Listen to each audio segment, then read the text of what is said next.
Welcome to the Growth Hacking Culture podcast, the show that challenges conventional wisdom. Today, we are tackling a topic that might seem a little bit counterintuitive, but it is a hidden source of chaos in workplaces everywhere: the nice boss. We have all been told that kindness is a virtue and that being liked is a key part of good leadership. What if that conventional wisdom is actually a trap? The truth is that while kindness is essential, an overemphasis on being nice can create an environment of confusion, low performance, and even burnout. It is a phenomenon that has been explored in leadership literature and psychology. And by the way, as I was telling Andrea just before, it is something that when I went through in my times in the corporate life. And there is research that shows that our brains crave clarity and certainty. When a leader is overly nice, they often avoid conflict and shy away from giving direct feedback. This lack of clear communication and accountability can leave employees feeling anxious and insecure. There is a name for that. It's called the ambiguous threat. And that suggests that when people are uncertain about their standing, what is expected of them, their brains enter into a state of heightened stress, similar to flight or fight response. And stress, continuous, is not good.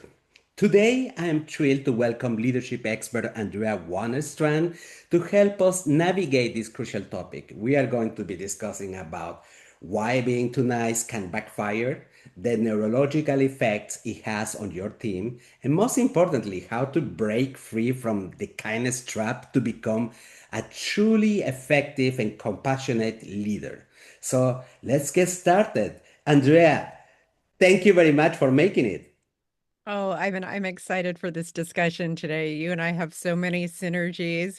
So I'm excited to explore where we go here. And this topic of being kind over nice, yes, is a provocative one. But I think we'll add some clarity and some, actionable items for the audience today. That would be great because it's not that clear. Even the term, when we talk about a leader being too nice, it's not clear. We cannot reflect on what it could mean. Is there a way to differentiate between being a genuinely good and kind leader versus one who is too nice? Where is the limit? Where is the border? Right. So if you're asking me, that's a question. Niceness is lives in a very superficial mask level. It's often used in a fake it to make it because we're trying to have everybody like us. Well, yes, we want to be respected. We want to be included. We want to be seen as valuable. But when we live in nice, there's sometimes here in the US we say it's too sweet, like there's too much sweetness. It doesn't feel tangible. You can only take so much sweetness because our world is savory. We have other flavors to it. And I don't know where I went with a food analogy here, but this is where we're going. In the aspect that when we're too nice, we're staying on the surface. We're saying the top level things. When we think of nice, it is all about being liked rather than a focus of true care, right? Hmm. So kindness to me is really being courageous enough to say the hard things as well as complimentary things in a timely way that is constructive and human centric. We're not talking about becoming very blunt in everything that you do, but if you see somebody struggling, as an example, and you kind of take over their stuff, you downsize their job without ever talking to them. I've had a leader share with me that they've had an individual where they just couldn't do everything that was part of the job. So he started delegating other parts of it rather than facing the conversation of setting expectations, helping them grow, helping them achieve it. And so the person starts feeling smaller and smaller. The role is feeling smaller and smaller. The team is getting aggravated because this person's not, quote, carrying their weight. And yet the leader is acting nice to everyone because they're not actually holding people truly accountable. Andrea, you made me think that back in the days is only 2 years ago, there was a friend of mine who was in university with me, and he started writing a book about kindness. Um, And the thing is that we had a lot of conversations in front of a beer just to crack to understand what it means kindness. And it seems that there is like the differentiation between being nice and kind is somehow this aspect of perspective. You are nice because of you, because you want to be likable, and you are kind because you want to give. You want to give the 100%. other, right? Yeah. And that's where that you're spot on. When we're being nice, it's to keep ourselves safe, keep ourselves protected. And we think we're doing a great job because we're likable and we get good likable scores maybe on the employee pulse survey if our organization is big enough to have a work health index, but we don't have um, a lot of growth. We see miscommunications happening more often because we're never talking about what they call the proverbial elephant in the room, the topic that everybody wants to dig into, the root causes. When we stay nice, we're trying to have this facade for ourselves of being liked. When we're kind, we're caring about the individuals, we're caring about the team, we're caring about the organization, and having courage to say the hard things in a timely manner, and again, human centrically, i.e., you do it in a way that's constructive, you help the person along, and that is what creates trust. When you're nice, when you opened our conversation, this ambiguity. They don't address the hard things, so people don't know what's going on. But here's the thing, we think we're being nice all the time and we're not showing, like, how frustrated we are. We have body tells. People can read our body language, and our intonations, and so they know that something's off, not congruent with your nice words. Hmm. It is funny, not funny, that in preparation of this discussion with you, I was trying to understand if the problem of being nice is a big problem. Could you believe that there is no data on that? And then I was just thinking, are we too ashamed when we are too nice and we don't talk about it? And because I was reflecting about myself, it's my character to be nice, and sometimes I have paid the price for being too nice at work and outside of work. And I was thinking, but I don't really talk about it because it's almost like I let myself be cheated too easily. And I don't want everybody to know, hey, by the way, I'm too nice and I'm stupid. Is that correct? Have you found any data, real data to size the problem?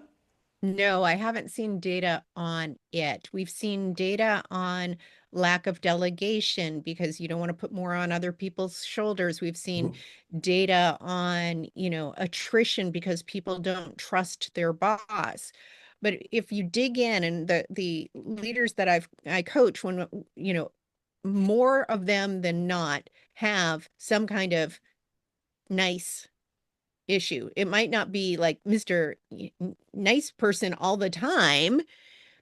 Some people really lean into it, but there's these moments where holding someone accountable is where they shy away. And so the problem statement is I have a hard time holding them accountable. And the behavioral aspect is that they're trying to be nice about it rather than being kind. Mm, And so the studies don't show the root cause of being nice. It's no. like we're just starting to see root causes about curiosity, and I know Carol Dweck, because of the work that we did at Microsoft, has had her research and is influenced, about curiosity, but true curiosity and everyone agreeing what curiosity is another topic. So when we think of niceness, curiosity, um, these, even trust, we, there is research about trusting people and what's needed, but Mm, if you start with a premise that when you're being too nice because you're not being 100% truthful, you can't have a fully trusting organization when you're not being truthful yourself. That that is totally true. And now being nice has consequences. And when I wanted to ask you the question, I was just thinking about what are the consequences for the team. But then I thought, but there is also the consequence for the leader who is being too nice. I mean, I guess that mentally. Um, According to you, what would be these consequences? Let's divide it in two, one for the team and one for the person who's being too nice, the leader.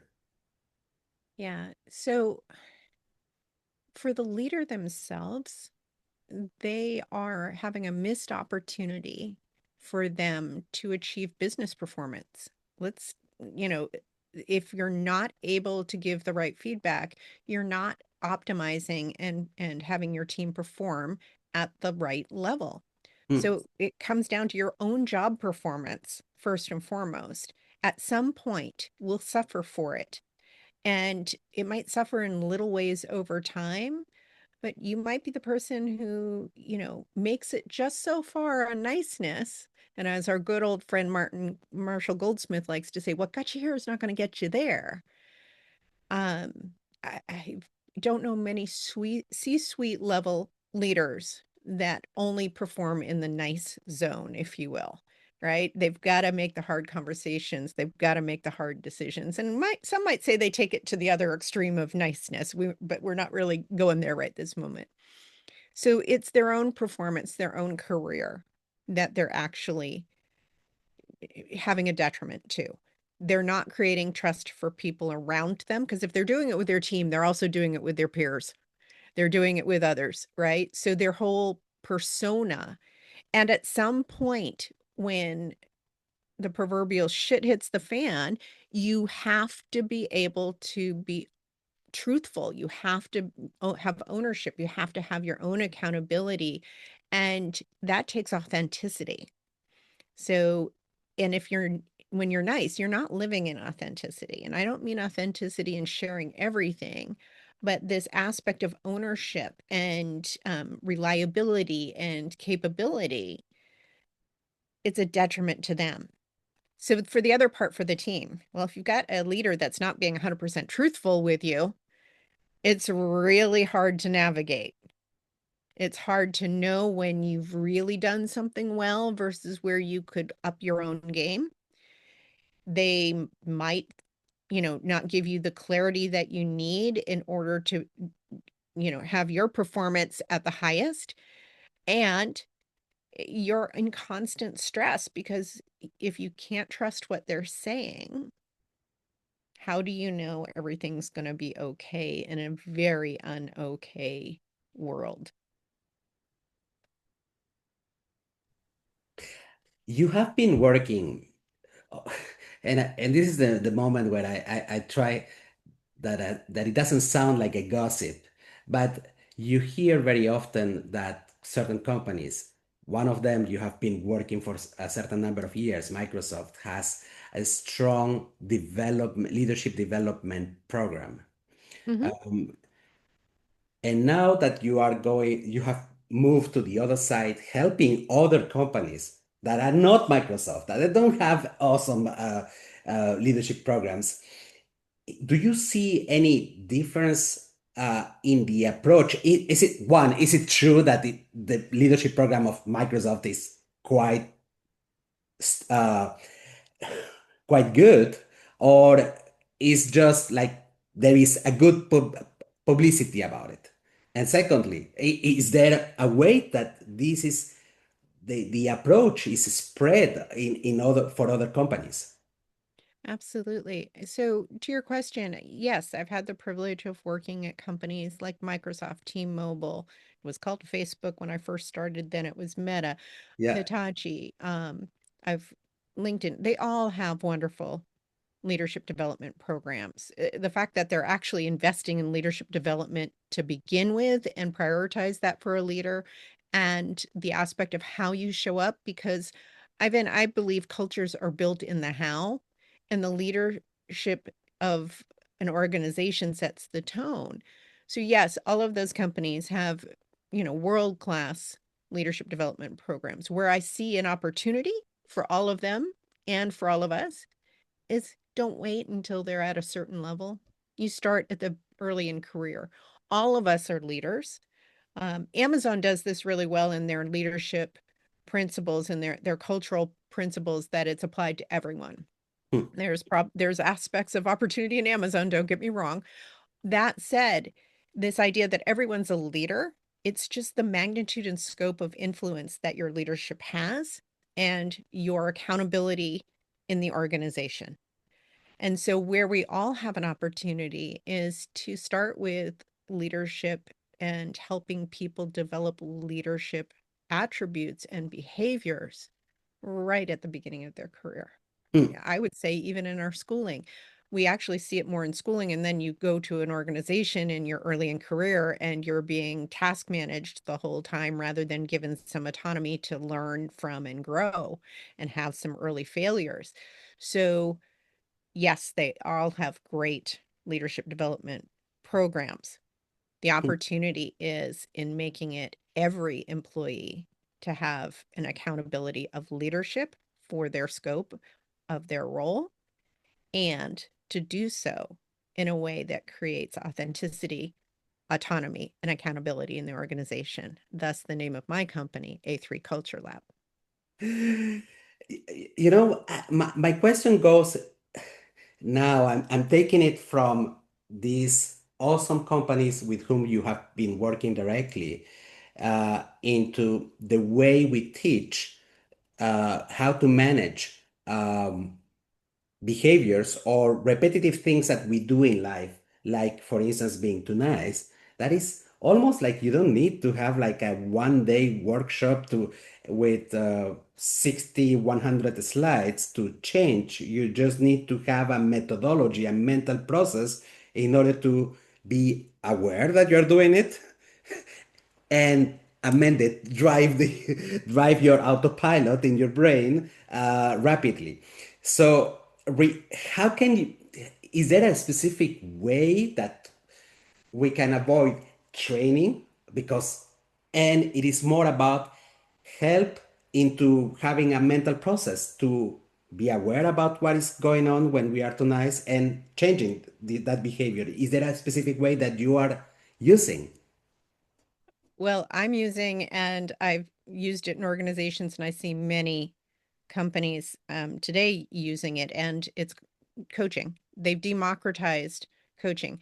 So, coaching is all about the person and helping them develop, but it's also a mirror. It's to help them create awareness. So, what you've just talked about is this aspect of leaders having an awareness and of what they're doing. And with my definition of cultures being based in the how, if we're not aware of our impact on ourselves and others in our own behaviors, we're not self-aware yet. We don't have emotional awareness. And so through coaching, we can talk about how things feel, how things show up, what's actually going on. Is there fear based? So that's another one that we don't have a lot of studies on is things that are rooted in fear.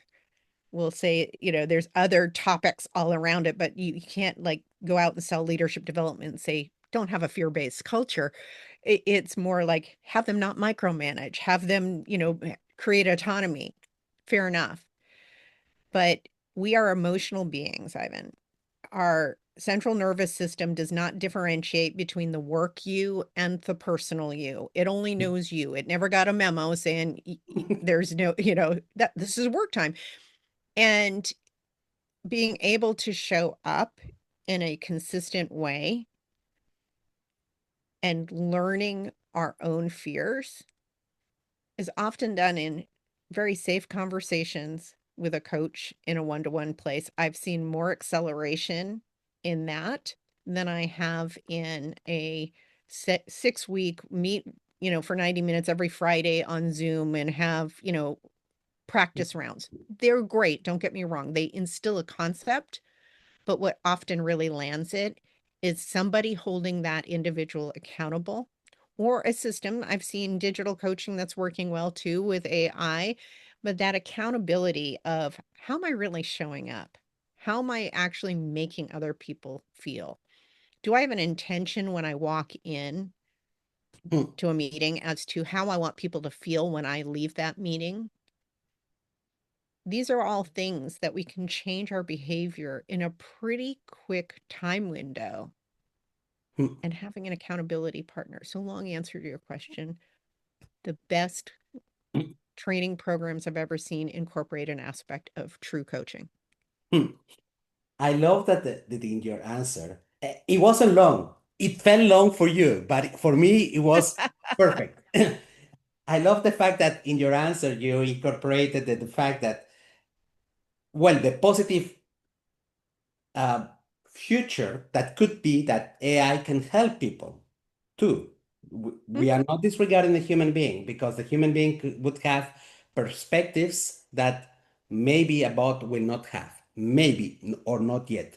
But in any case, I have seen AI working in terms of recording your conversation so that you can distinguish if you are doing a behavior that you are not supposed to do anymore. And that is beautiful because it means that outside of the coach, you can have a complement that is going to track and tell you, in last conversation, you went into your old ways. You have to come back to the to what you committed with your coach. And that is, I find it quite positive that both can work hand in hand. Um, Now, is there a future to for reprogram our brains that could potentially be a replacement of coaching? And I'm telling you that because I feel that sometimes the perception of coaching is too long. I don't need to have 6 sessions to end up there. Oh, I could have found it on my own, even though I know that is not true. But I have used it in the past, by the way. Uh, and is there a way to, with the knowledge that we have, we get to know more and more about how the brain functions and some patterns that that happens to us? Is there a way to accelerate the movement so that we don't need several sessions to, and sometimes for some corporations it might be expensive, or they might consider it expensive. I have seen the outcomes, I've seen the value that it brings, but still some organizations will believe that it's too expensive. It cannot be rolled out across everybody. So, coaching itself is generally interacting with a coach, I believe, and with the work I did with the International Coaching Federation, I've been at this about 20 years, is not a long term, every week, every other week, 12 months out of the year. Coaching generally, when I have my clients, I work with them in sprints. There's a change coming, they're moving forward. So I still see an opportunity that human coaching will exist, at least in the near term, of over the next decade. Where AI is so beautiful is it gives a safe space to ask any question, right? Now, the answer's coming back. It really could, you know, be, you got to check your sources here. But there's also this aspect of, yes, they can, you can have a video recording, it can actually coach you on your behaviors. The thing a coach can do when you're looking human to human and are energetic beings connecting with each other, there's something about looking in someone else's eyes and saying, that didn't feel good, versus when I look at my computer or talk to my computer. So I believe that human centricity will play a part. Maybe it evolves. Maybe it's not as much on the tactical aspects of coaching, and the behavior patterns that are occurring. But if you want to get to the why do I keep doing that? What is it that I'm avoiding? Where am I going? Do I believe humans can do that on their own? Yes. But we often want to kind of be nice to ourselves and not, Mm, we're either too hard on ourselves for the wrong things often, and want to be nice to ourselves and say, I'm looking better here, or I'm feeling okay, and underneath something's actually brewing. So coaching to me is that human to human connection when I work with my clients. It's a moment for when they're in a transition. They're either trying to accelerate something for themselves in their career, their life. Maybe they're going out of corporate into a portfolio role. Maybe they're going to, from a manager to director, director to VP. They're taking on something that they haven't gone through before, and it's really taking them out of their comfort zone because that's a journey. And self-awareness is a journey, but day-to-day questions, coaching, holding myself accountable to behaviors. I love where the apps are going, and I can't Mm, wait to see another 5 years on things that can help us, um, both in our mind and body. Yes, we can rewire, and we're seeing all kinds of great products out there for brain training that will allow us to do it, but it requires consistency in order to be effective, mm. and you have to be accountable. And how many of us as humans are accountable for holding that habit with consistency on a regular basis? We often need another human to kind of like have that look in their eye and say, no, I didn't do it. That's exact. Even when you are a coach, you need a coach. I have heard that sentence from many coaches Oh, saying that. oh yes. I, I, I, I would, I would not be sitting here with you today if I hadn't had wonderful coaches along the way, both through leaders that I work for and professional coaches. And Mm, annually, I engage a professional coach, but I don't have one all the time. mm. And there is another thing that I reflected while you were speaking. It is the fact that it's not like coaching is going to disappear, human coaching is going to disappear. Is maybe the coaches who are not piggybacking on the trend that can be the support of AI, the coaches who don't use AI might be disappearing because there is going to be a competitive advantage that is huge because there is a way to track what's happening when the coach is not there with apps, and that is evidently something that is an added value. Absolutely. I love data. And so I wear things like the Aura Ring, and I have a heart rate variance monitor from the Heart Math Institute. Um, and many of my clients do too. The data actually, it gives us some reality, and I could coach somebody, are you're not getting good sleep, but if they've worn their, whether it's a whopper or it's a Aura Ring or whatever device, Hmm, and it's telling them how many minutes of deep sleep they've got, it's just data, right? And AI gives us facts and data as well. hmm, And the more we are informed, the more we can have an awareness of our own behaviors. hmm, I often say to my clients, once it's been really seen, truly seen, it can't be unseen. hmm. And it doesn't mean you're not going to do the behavior again. You're just going to catch yourself faster next time. Indeed, I love that. Tell me, so we often say that tough bosses are one of the causes of burnout. Can it be the opposite that a boss who is too nice can generate burnout to someone? Absolutely. Both are generating a atmosphere of uncertainty, right? Mm, The too tough boss, nothing's good enough. The too nice boss, everything's fine. When, you know, the middle is where we want, right? We need the toughness and the courage of the conversation that we may not want to hear. And we need the positivity of when we're doing it well to encourage us to go from good to great.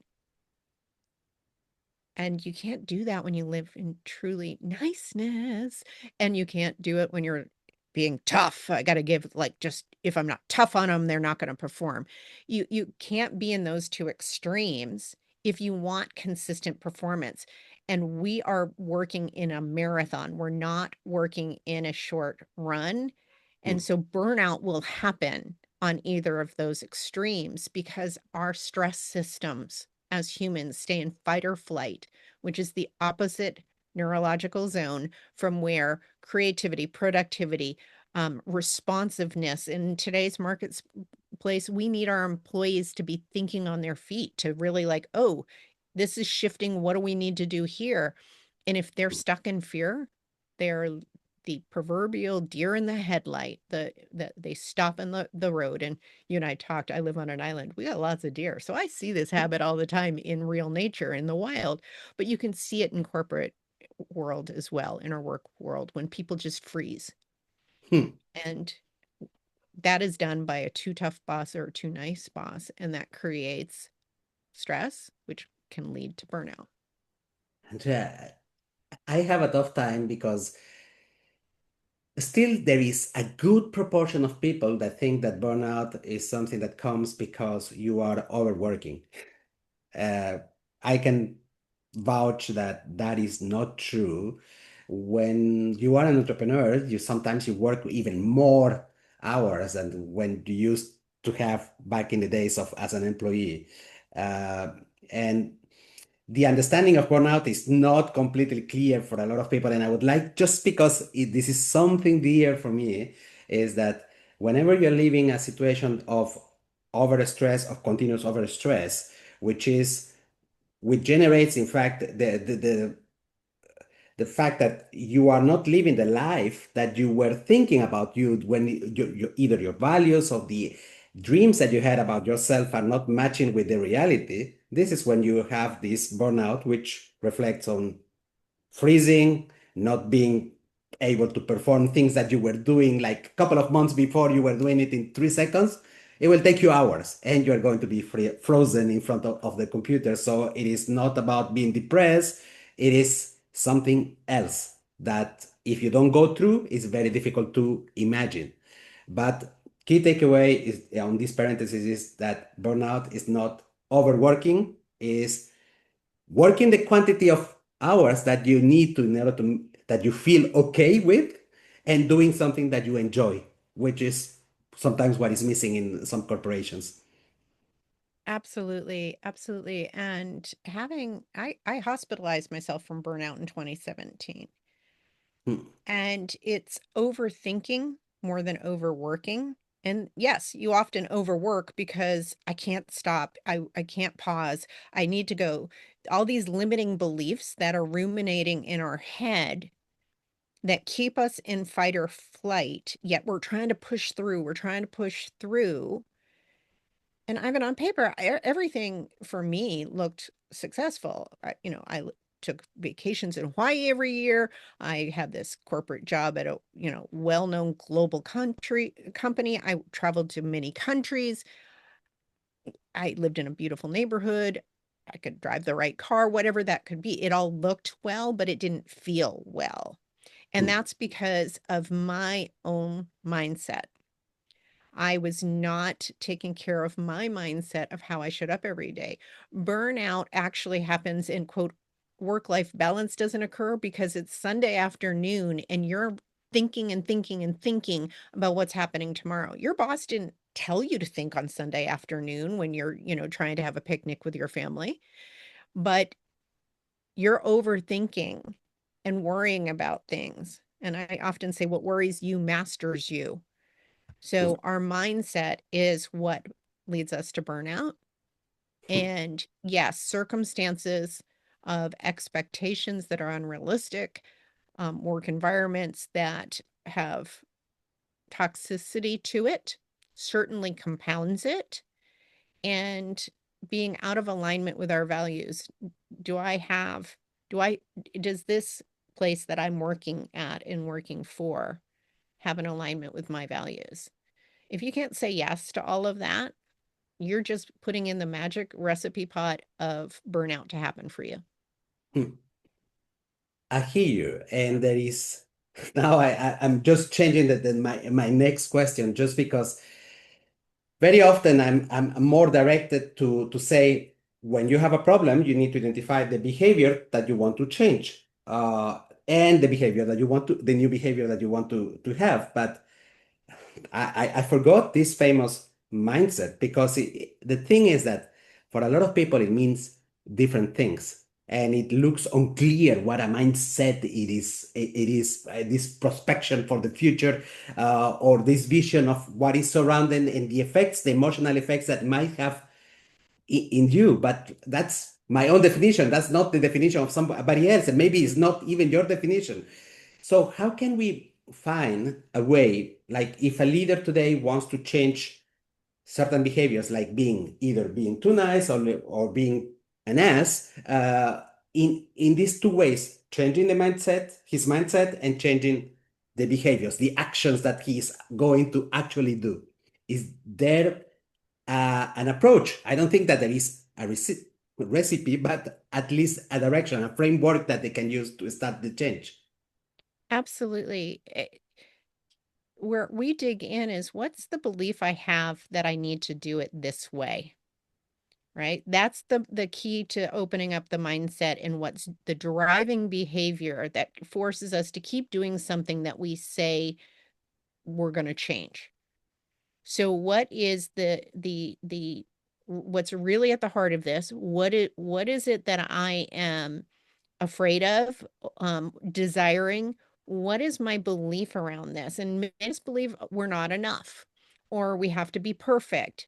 Whatever those sets, and there's not just one limiting belief. Hmm. So this is where I do a multi-step process, that if I am going from one meeting to the other and I want to check in with myself, I just, as far, because you take your energy with you. You might have a really bad meeting. You might have shown up, being too nice, but you're really frustrated inside, and you're going to this next meeting with a completely different group of individuals. Maybe it's a client you're trying to sell to, and that energy of frustration is going to come in before you even open up your mouth. They're going to feel it from you. So what I have my clients do is, you always have time for a 2-minute pause. If you don't have time for a 2-minute pause, you're not living with any intentionality, and you're not going to achieve anything. So a 2-minute pause, but first of all, you pause. Second of all, that mind body connection, take a big breath right from the base of your stomach. Breathe it in. Now, envision, visualize, set an intention. What do I want this next interaction to look like? When we're done, I want them to feel what? And set that intention, and before you walk into the interaction. And then I say walk in, it could be online, it could be even in an email that you're sending to someone, but you pause and you set an intention. You're more likely to do it because you've paused and set the intention. And then get curious.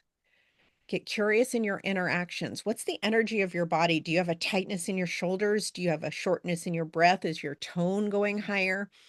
Where is your brain and your thinking going to? Are you sitting in the meeting, but now you're thinking about something that you need to do later today? Get curious with yourself as you move through. And when you leave that next encounter, did you make them feel the way you intended? So that 2-minute pause can change every interaction that you do. Close to mindfulness, but in another way.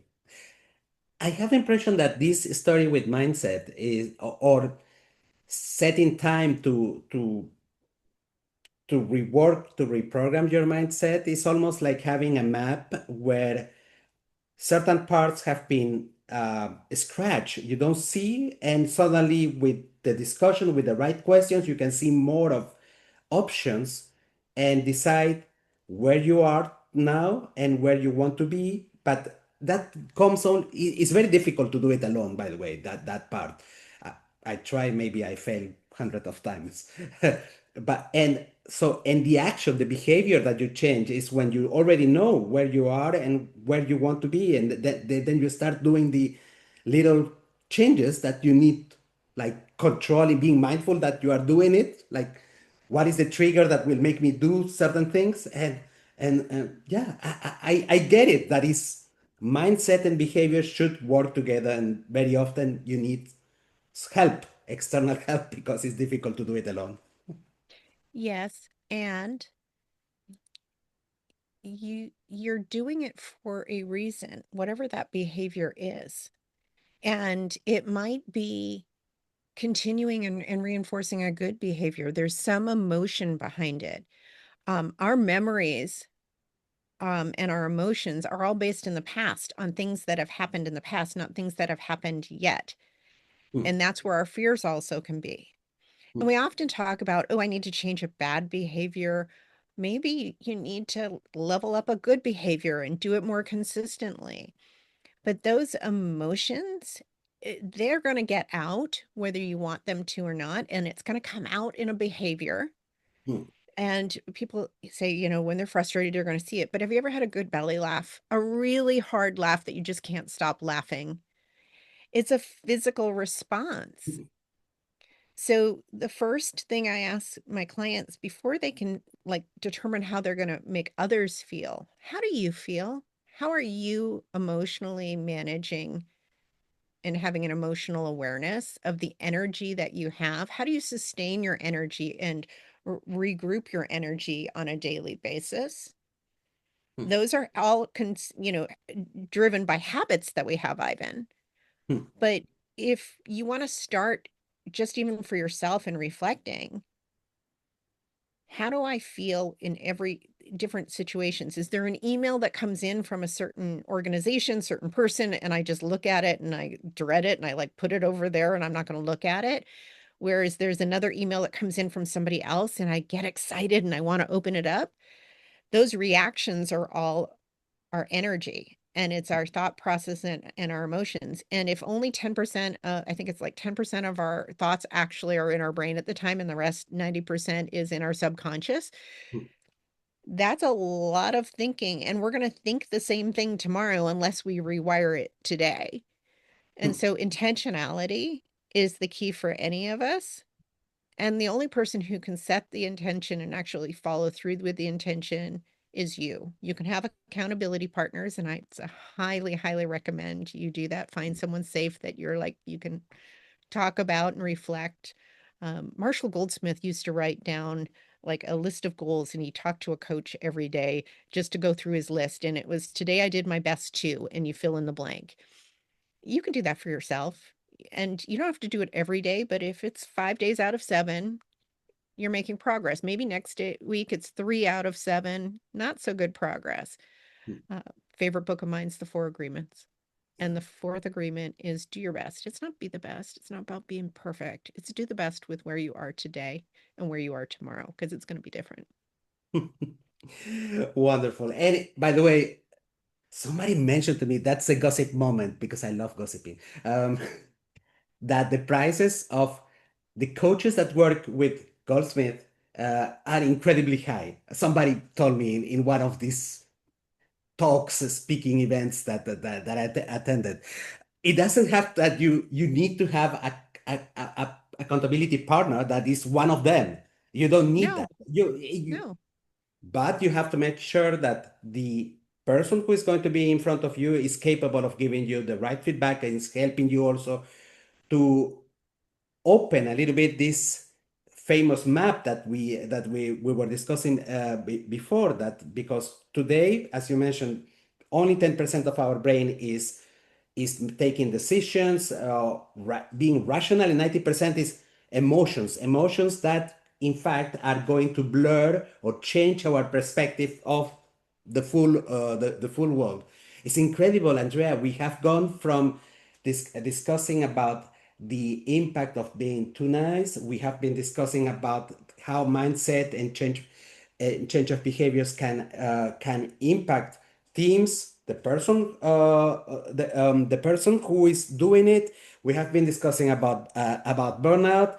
We went all over, and the key takeaway is maybe that we need to be able to create a time in order to work on this moment of self-awareness that some people may call it mindset, to understand where you are, how you feel, and where you want to be, and the change exactly of the little aspect of actions that we need to do.